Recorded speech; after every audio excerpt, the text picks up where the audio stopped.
For a century, the American Society of Mechanical Engineers Petroleum Division has been instrumental in propelling technology and knowledge within the petroleum sector. Its activities and initiatives have served as platforms for technical discussions, research innovation, and engineer networking. Members have actively contributed to safety standards, technical committees, task groups, and professional development programs. At the heart of the volunteering organization lies a deep commitment to community service and making a meaningful difference in the lives of others.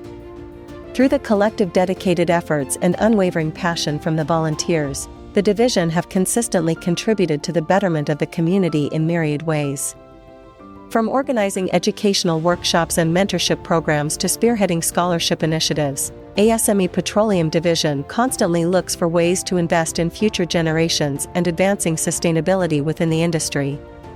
By fostering collaboration, empathy, and empowerment, the division continues to strive to create a stronger, more resilient community where every individual has the opportunity to thrive. With support from corporate sponsors, the ASME Petroleum Division has been pivotal in fostering innovation, safety, and sustainability in the petroleum industry, both presently and in the years ahead. In the celebration of its 100-year mark, here are some of the innovations and key projects that changed the face of the industry in the past century.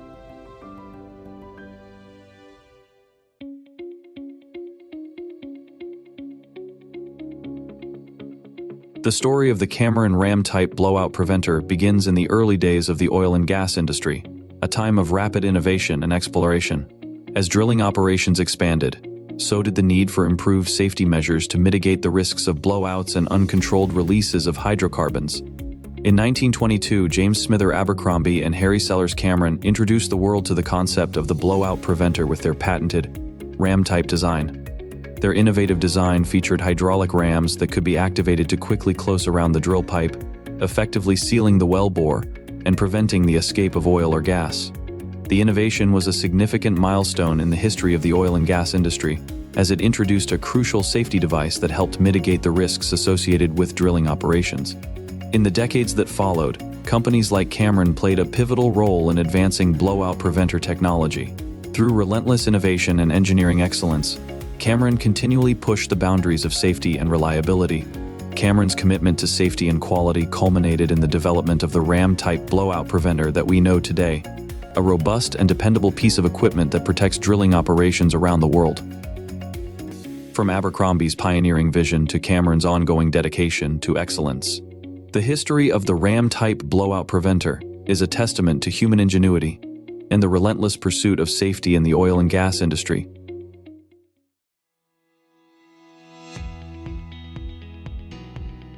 Two-bladed fishtail drag bits were the primary drill bits used for rotary drilling through the early 1900s, but they created a lot of torque, and the cutting edges wore down quickly once harder rock formations were encountered. Howard Hughes Sr. came to Texas around that time to try his hand at drilling wells, but then conceived the two-cone drill bit in 1907 and patented it in 1909. The Sharp Hughes Tool Company was founded to produce these rolling cone bits, and quickly cornered the market by obsoleting fishtail bits. A three-cone bit design was patented in 1933, which gave Hughes Tool Company nearly 100% market share from 1934 to 1951. So, rolling cone drill bits were the drilling tool of choice from 1909 through the 1980s. Thousands of patents were issued, and competing companies entered in the 1950s. All the early rolling cone bits used steel tooth cutting structures. The tungsten carbide insert bit was introduced in 1951, and by the 1960s and 1970s, the TCI bit became the workhorse of the industry, particularly once the O-ring sealed journal bearing was introduced in 1970, which provided a reliable 100-hour sealed bearing. TCI bits could drill virtually any kind of rock, from the softest to the hardest formations. Directional and horizontal drilling took off in the mid-1980s, and PDC bits proved to be well matched for these drilling requirements. PDC bits have been used to drill over 80% of the total footage drilled for the last 20 years, and they continue to set new drilling records daily, which enables wells to be drilled in only days rather than the weeks it took even a decade ago. All of these technologies have been driven by engineers, which we are celebrating here tonight. God bless Texas and Houston, which is truly the energy capital of the world.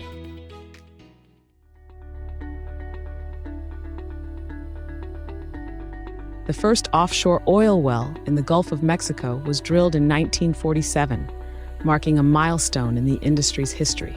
Alden Dock Laborde's impossible idea of a fixed platform and erecting a land drilling rig on its deck led to the creation of Mr. Charlie, a portable, self-contained drilling rig that revolutionized offshore drilling. Built by Odeco in 1954, Mr. Charlie drilled for 32 years and was retired, and now remains a symbol of technological advancement. Mr. Charlie's recognition as a National Historic Landmark now stands as a museum in Morgan City, Louisiana.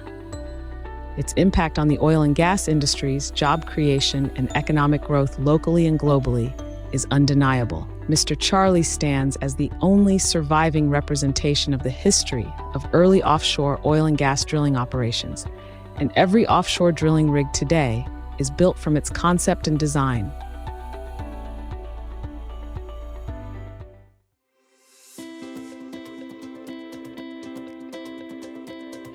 In the annals of offshore drilling history, a remarkable innovation emerged in the early 1960s that would revolutionize how we extract oil from beneath the ocean's depths. It all began with a visionary leap by Shell Oil Company. Before the era of submersible drilling rigs, offshore drilling was limited to shallow waters, using fixed platforms or barges. But in 1961, Shell Oil took a daring step, converting an existing submersible rig into the industry's first semi-submersible drilling unit. This innovation allowed drilling in deeper waters, unlocking vast reserves of oil previously inaccessible. In January 1962, the Blue Water 1, under lease to Shell Oil, made history by spudding a record-setting offshore well in 297 feet of water in the Gulf of Mexico. This feat marked a new chapter in offshore drilling, showcasing human ingenuity and the ability to explore frontiers beyond the comfort of terra firma. Shell's Blue Water breakthrough didn't just open new waters for oil exploration, it ignited a spirit of innovation and collaboration across the industry.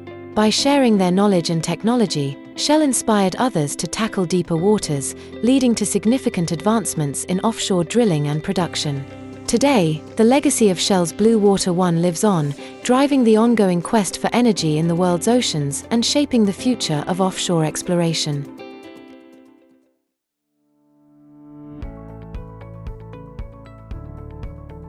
In the mid to 20th century, as the world's demand for energy soared, the North Sea emerged as a promising frontier for oil and gas exploration. Among the pioneers of North Sea exploration was Phillips Petroleum Company, a leading player in the global energy industry. Phillips Petroleum first found oil in the North Sea on December 23, 1969, at a position that was later named Ekofisk. Phillips informed the Norwegian authorities of the discovery of Ekofisk, which turned out to be one of the largest offshore oil fields ever discovered. This was when Norway's success story started in earnest. Production from the field started on June 15, 1971. A series of major discoveries was made in the next few years. In the 1970s, exploration activity was concentrated in the areas south of 62 degrees north. The continental shelf was opened gradually, and only limited numbers of blocks were announced in each licensing round. The most promising areas were explored first.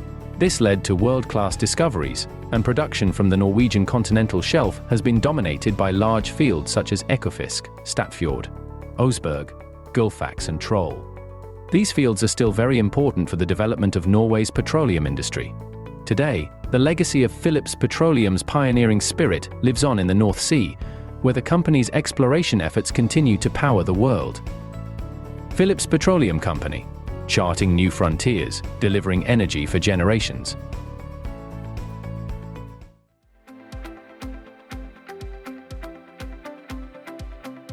The entrepreneurial spirit of the ROV industry first emerged in the mid-1950s when a successful Florida newspaper publisher named John Perry Jr. formed Perry Submarine Builders. This three-man company defined the very spirit of the industry, which developed numerous submersibles and saturation diving systems. During the 1970s, the Cold War era accelerated advancements in submersible design, which included systems from Slingsby Engineering based in the UK. Throughout the 70s, the offshore oil and gas industry played a pivotal role in the need to build subsea infrastructure.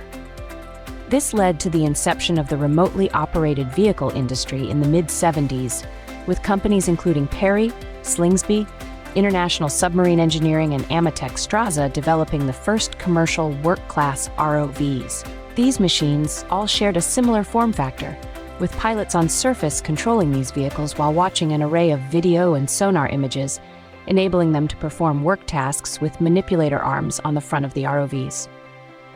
As the offshore oil and gas industry expanded in the 1980s, the ROV industry attracted technological innovators who developed products that required ROV pilots with comprehensive electronic and mechanical skills to maintain these complex machines. Following the oil industry crash in 1985, which accelerated the need to lower costs through the use of robotics, Schilling Robotics was founded by Tyler Schilling and Wes Garriotts.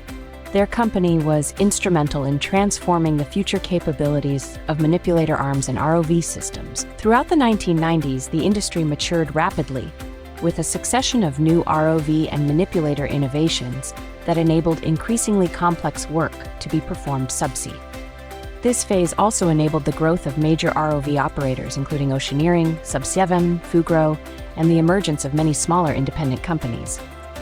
As water depths transitioned from 1,000 feet to 10,000 feet, ROV manufacturers led the industry's ability to work efficiently with significant steps forward in ROV reliability and capability.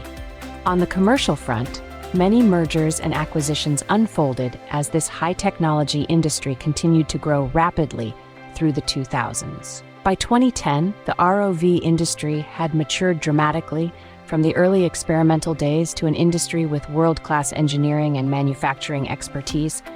The demands for working 24/7 in extreme conditions required machines that were professionally designed and built to the highest standards. ROVs were now foundational to operations on every rig, construction vessel, and even host platforms. They enabled the daily work required to survey, develop, and maintain every aspect of the subsea field infrastructure. In the current decade, we continue to see rapid advancement of these ROV technologies.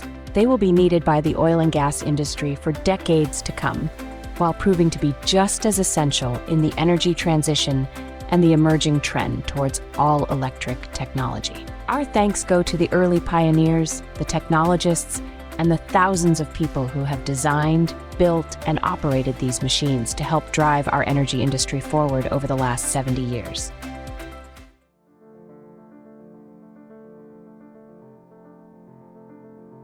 In 1983, a pioneering project began in the heart of the Permian Basin, a project that would revolutionize how we extract oil and gas. This is the story of the Denver unit located in Denver City, Texas.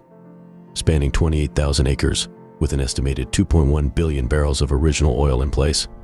This project wasn't just ambitious, it was monumental. The shift from waterflood to CO2 injection was a game changer, altering the landscape of oil production forever. Within months of implementation, the results were impressive. Oil production surged, accompanied by a reduction in annual decline rates from 16% to 4%. This success was not just luck, but the result of meticulous planning and innovation. Today, Occidental leads the charge as the operator, continuously refining injection patterns and maximizing the efficiency of the CO2 flood. Over 100 billion cubic feet of CO2 is injected annually, propelling the recovery factor of the Denver unit by an astounding 17%, but the impact extends far beyond these fields.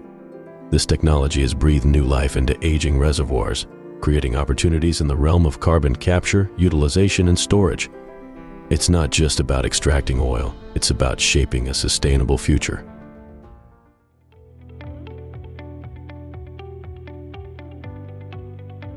Welcome to Thunder Horse PDQ, a monumental achievement in offshore engineering.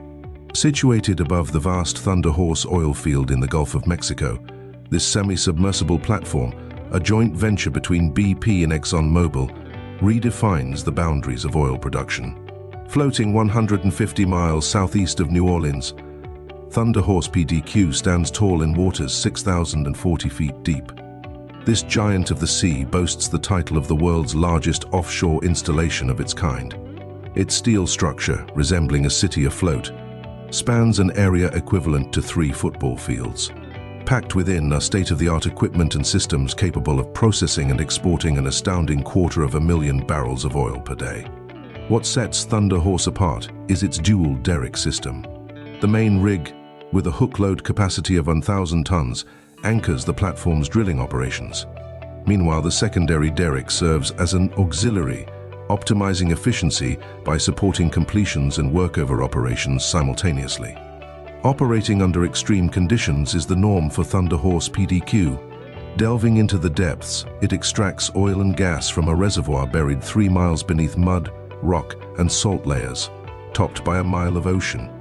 The platform's resilience was tested during Hurricane Dennis in July 2005.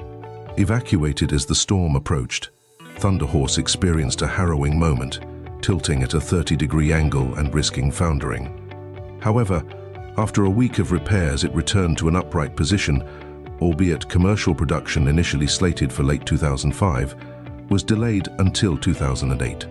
Mother Nature's fury continued with Hurricane Katrina, delivering a nearly direct hit just 6 weeks later. Remarkably, Thunder Horse PDQ emerged unscathed, showcasing its robust design and engineering excellence.